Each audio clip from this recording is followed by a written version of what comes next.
Shubor naga Khlem jong unong san Hima.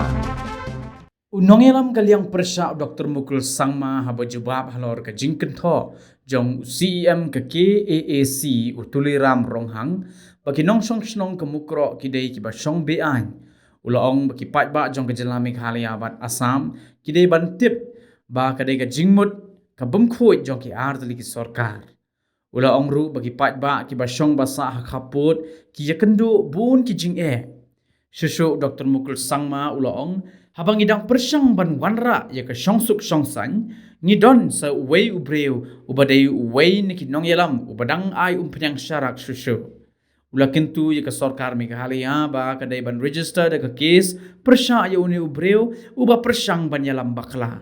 People of both the states, Assam and Meghalaya, must know that this is nothing but an offshoot of the impunity with which both the government has been addressing these concerns of the people pertaining to alleged harassment, atrocities of innocent villagers, most vulnerable group of families who are residing in villages across Assam-Meghalaya border. Extortion also.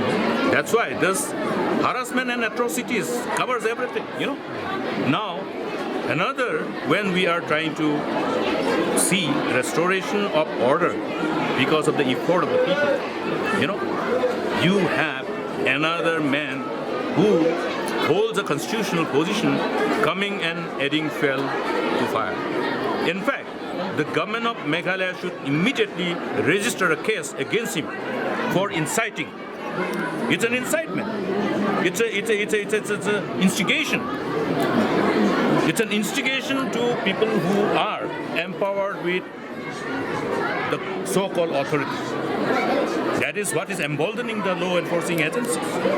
So, a case must be registered by government of Meghalaya for inciting the kind of lawlessness, the kind of situation which can unfold because of the irresponsible statement which is intentional and provoking.